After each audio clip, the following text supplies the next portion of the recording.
Next section of chapter 5 is riders. So the first riders we're going to go over are disability riders. In order for these to work, someone needs to be totally disabled or have passed away. Now, the first one is for total disability. If someone becomes totally disabled, there is a 6-month waiting period. For 6 months, they're going to still pay for their policy, but after 6 months have passed, then if they're still considered totally disabled, the company will give a refund of those 6 months, and then from then on waive their premium, which means they will no longer charge that person for their policy. Now, there is an expiration age. At the age of 65, the rider no longer works, because after 65, total disability becomes much more common. The next one is the waiver of cost of insurance. Main thing you guys need to remember about this rider is that it's only found in universal life policies. So only found in universal life policies. What it does is the same thing as the waiver of premium. The only difference is with universal life policies, there's a life insurance component and there is a cash value component. Basically what this does is it only covers the life insurance half of the policy, but the client still needs to put money in for the cash value. Okay, the next one, disability income. So the key word here is income. The moment with waiver of premium, the only thing the company is doing is no longer charging that client. But with disability income, they do the same thing as waiver of premium. The only difference is they are also going to be paying money to the client. And this creates a stream of income for the client. Therefore, it's a disability income. So if the question or the answer is talking about giving money to a client as well as not charging them for their policy any longer, then that would be considered a disability income. And the last one is the payer rider or juvenile insurance. If you see, again, juvenile, if you see the word juvenile, your brain, I want you guys to think right away minor, okay? Juvenile minor. So this is if someone that's paying for a policy for a minor becomes totally disabled or passes away, what the company will do is basically not charge for that policy anymore until that child becomes a certain age. So once they become, let's say, 21 and they're old enough to get a job, pay for their own policy, the company will start charging for that policy again to that person that was a minor before. Because when they're a minor, obviously they don't have a job, they don't have a way to pay for the policy, but once they're older, they do. So the company pays it for it as long as they're a minor, and once they become an adult, then the company will start the charges again to that person. Accidental death and dismemberment. So accidental death is if death occurs in result of an accident, right? Like a car accident. If the client dies at the scene of an accident, the company covering you with this policy might pay you 2 to 3 times the amount of your death benefit. So let's say if you're covered for 100,000, they might pay 200,000, even 300,000 in death benefit.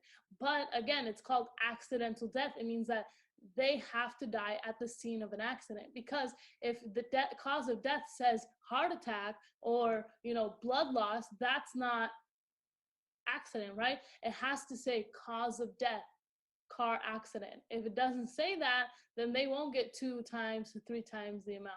They'll just get their original amount, which in this case, in my example, was 100,000. Okay? Accidental death and dismemberment. Dismemberment means a loss of a limb. Now, obviously, what it says here is that the amount of limb determines the amount of money that you will get. So it's like if you have your hand, the lines on your hand, if you lose just the tip of your finger, you still have, use of that, the hand and the finger. But let's say you lose the whole finger on your dominant hand, that's more, that would affect you more, therefore the company would give you more money. Okay, return of premium, just like what it says, return of premium, you're returning the premium, returning the payment. It's basically like we're giving all the money you put into your policy back to you. So therefore, we're gonna go ahead and give you a refund, okay? And it's basically they're gonna pay your death benefit plus a extra amount of money, and that extra amount of money is basically the amount of money you put into the policy.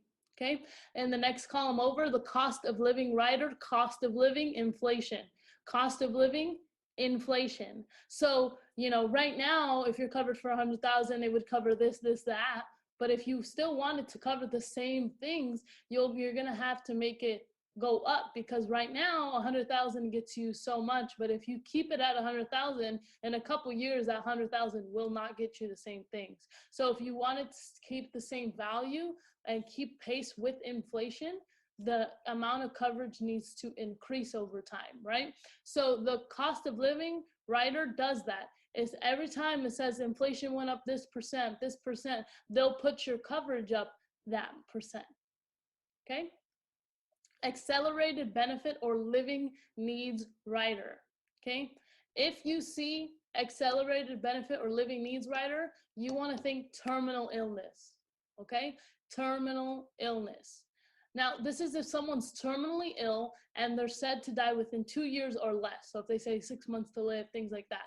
If someone is terminally and they're going to pass away in that time, then the company will give a sum of their death benefit to the client before they pass away to pay for medical expenses. So let's say if I was said to be terminally ill, what the company will do, even while I'm still alive, they'll say, here's some of your death benefit to you so you can pay for medical expenses and maybe live longer than what the doctors are saying, right? And now whatever I don't take out of the death benefit, that amount that's left over, that's what's going to go to my beneficiary. So if, let's say I took out 50 grand and there's 50 grand left, 50 grand went to me, so my beneficiary is not getting 100,000 anymore. They're only going to get 50, whatever's left. Okay, no lapse guarantee. Main thing you need to know about this, it's only found in universal life policies, just like the one I was talking to you before, the cost of insurance rider. The no lapse guarantee rider also only found in universal life policies. And basically, just like the name says, no lapse, lapse means cancel, so no cancel guarantee. Basically, this rider makes sure that for a certain amount of years of your policy, the policy will not cancel. Okay? Option to purchase other insurance, or another name is guaranteed insurability. This guarantees that you can get more coverage without showing evidence of insurability. Obviously, if you're getting more coverage, it's going to cost you a little more.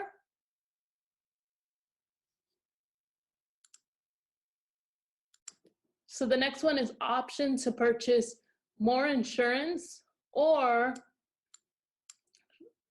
guaranteed insurability. So basically what you're doing is you're getting more insurance coverage without showing evidence of insurability, and it obviously is going to cost you more money because you are getting more coverage, but you don't have to show any health or anything like that. Now, when can you do this? It's every few years or every major life event. So every few years, every 3 to 5 years, or every major life event like marriage, right? When you get married, you have more responsibilities, therefore you need more coverage. When you have kids, right? You have kids, you have more responsibilities. Yes, right? Definitely. So therefore you need more coverage. Now, there is an expiration age, just like the waiver premium. The expiration age is 40. By age 40, you will no longer be able to get more coverage without having to show proof of insurability. Okay, obviously you can get more coverage, but you would have to show proof. Okay, and the last one is the long-term care rider. Long-term care rider is if someone is not able to do activities of daily living. So an example like what they give here is like what they say is such as eating, dressing, bathing, toileting, and transferring. So if you're not able to, get up out of bed by yourself, eat by yourself, if I'm laying in bed and I'm not able to get up and there's no one there to help me, obviously I'm not going to live very long. So what this does, just like the terminal illness rider, is it gives you a portion of your death benefit prior to you passing away, and basically what you use that money for is for caretaker or a nursing home or a convalescent home. And you get put in a home, or you get someone to take care of you, so that if something like that happens, you're not going to pass away just because you can't get out of bed by yourself.